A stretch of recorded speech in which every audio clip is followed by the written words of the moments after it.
The 7 Hermetic Principles. The 7 Hermetic Principles is a piece of ancient knowledge that was shared by both Egyptian and Greek mythology. This set of information follows all corresponding laws observed in the universe today. We're at the point in our consciousness as a collective where we're ready to fully understand what these things mean. The 7 Hermetic Principles was even recorded on the emerald tablets in Egypt. And they were also from the writings of Hermes in ancient Greece. The ancients were very wise. They understood that these were the basic principles to self-mastery, and that understanding what each of these principles mean was a path toward enlightenment or higher consciousness.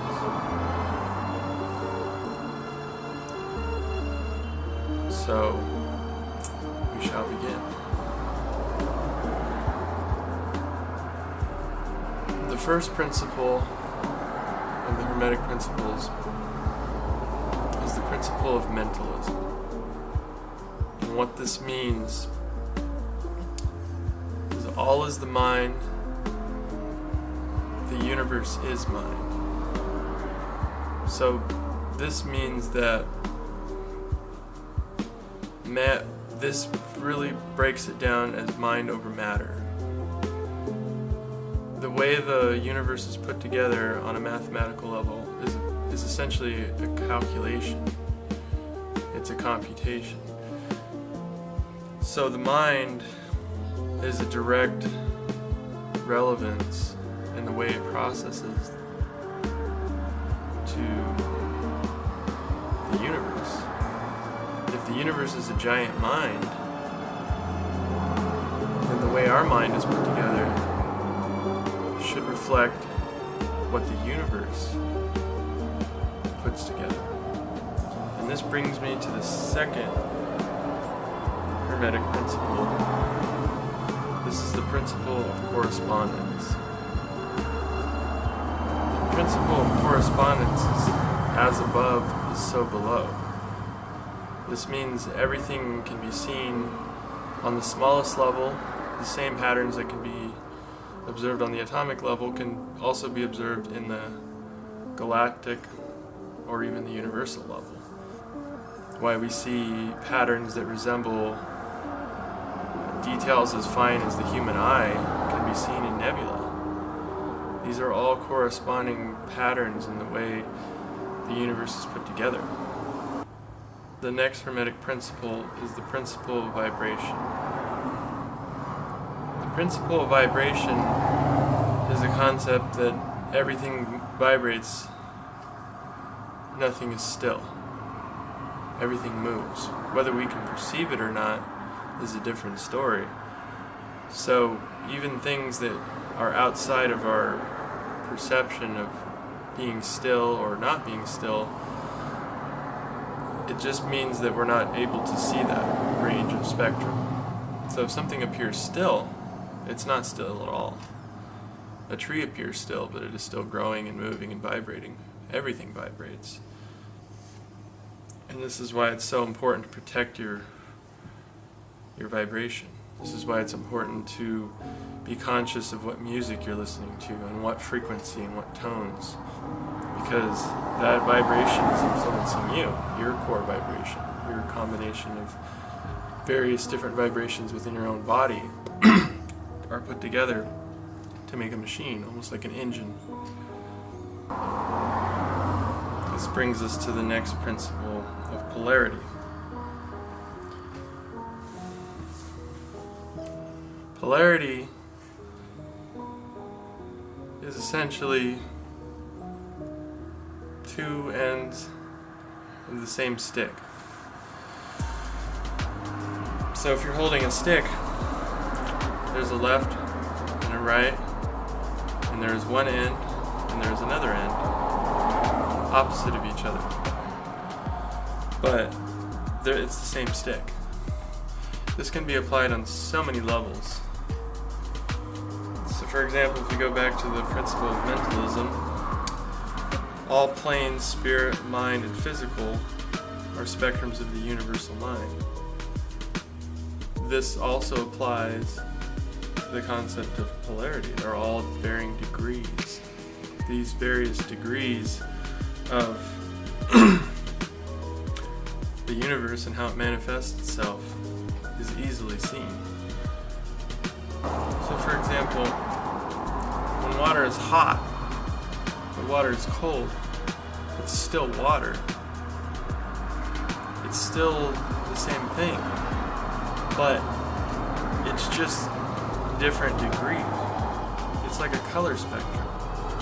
If you see light and it comes through red or blue, it's still light, but it's a different color spectrum. And that also applies to the principle of polarity, because there's always a varying degree of what is seen, but it's still of the same. The base principle remains the same. And this can be applied across the entire idea of the universe. When you look at it, when you study astronomy, you find that it's all light.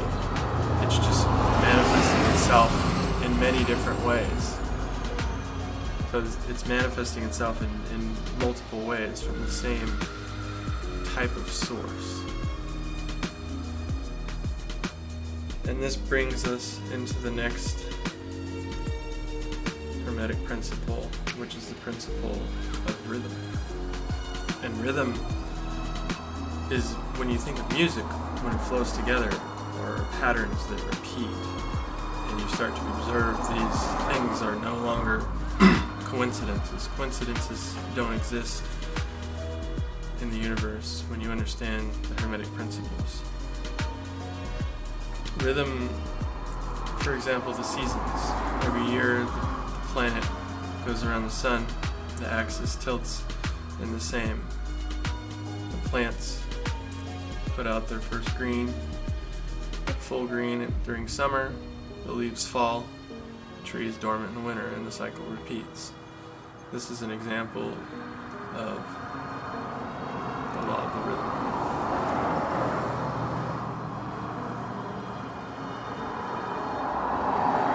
So, when you have a pattern that is observed on nature, these patterns can expand. This follows back to the principle of correspondence. Even patterns within the Hermetic principles follow the principle of correspondence. So you'll see big patterns relating to smaller patterns. You'll see big cycles such as the rotation of the galaxy and how many thousands of millennia or light years it takes for us to revolve around this galaxy just once. It's the reflection, it's the correspondence of the same rhythm. So everything has its rhythm, even human consciousness. There might have been a time in our ancient history that we were more enlightened. We had more conscious awareness than we do now.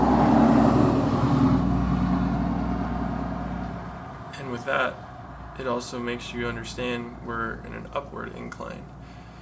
It's just like watching the ocean waves. There's always a rhythm. There's a top and a low. There's a high and a low. If there's like a trough and a crest, and you see between each wave there's a dip and it rises again. And I feel that right now humanity is kind of in a conscious level. We're out of tune, and this out of tune has created us not being connected and understanding these patterns. So right now, we are probably on an upward incline towards a high point. We're coming out of our low point.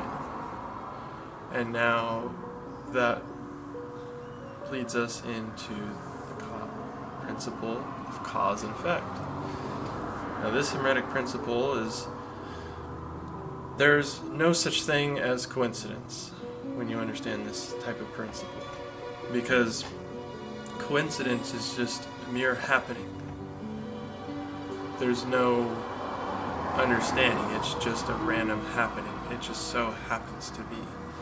There's no such thing as that. Coincidences simply aren't possible. All a coincidence is a simplification of our understanding to not see how these influence. Remember all the planes, the spirit, the mind, and the physical, and also different dimensions of reality. There are multiple dimensions out there that possibly parallel or even have the same rhythm as ours, but on a different scale.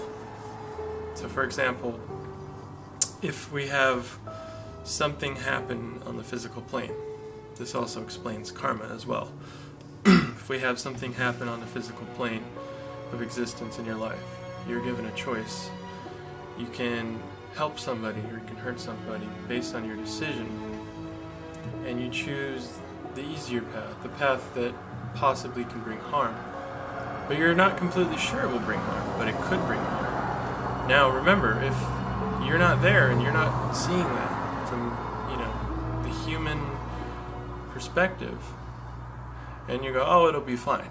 Let's say you sell somebody a car, has a bit of an issue, and this car was bubblegum together, so to say, and it has always been fine for you, but you know that. With that knowledge becomes responsibility. So you are now taking karmic responsibility of whatever happens because you knew the problem and you chose not to fix it. So it also follows the principle of cause and effect. So you go and sell this junk car and it falls apart and they get injured. That karma now falls on you. You might see this manifest in your life 20 years from now because it follows the rhythm. So the rhythm comes back around, that you were put in that situation, and now karma comes back and serves you. Because karma is also uses the same concept of rhythm and cause and effect. It's a simplification of it. So if that person became injured but you didn't know about it, and now you have a case in your life that creates harm for you and you don't understand, what could I have possibly done? That's just one example. If the spirit lives forever and only the physical body dies and is weathered, if the human spirit truly lives forever, then this can exist outside of lifetimes. If you have a heavy karmic life from a previous life and you reincarnated or reborn under this plane of existence with a new body and a new mind, you don't necessarily have recollection of what happened. Let's say you're a tyrant in your previous life and you caused a great deal of suffering and a famine and war. Can you imagine the karma that would carry on? The karma can be so great that you simply can't be served in one life. Or you may have been a trickster. Again, this goes back to the principle of polarity. There are differing degrees of the same thing. Remember, if you were a trickster and somebody's a tyrant, and they were both negative, they're still on the same principle of karmic load. Karmic distribution follows all the Hermetic principles. So if polarity governs the degree or the intensity of which, then the cause and effect is a direct relation to all the Hermetic Principles. So for example, you had lived in that previous life and you had done wonderful deeds. You had done nothing but help people. You had made sure that your shirt off your back was given to the person in need. And now you are getting all this abundance.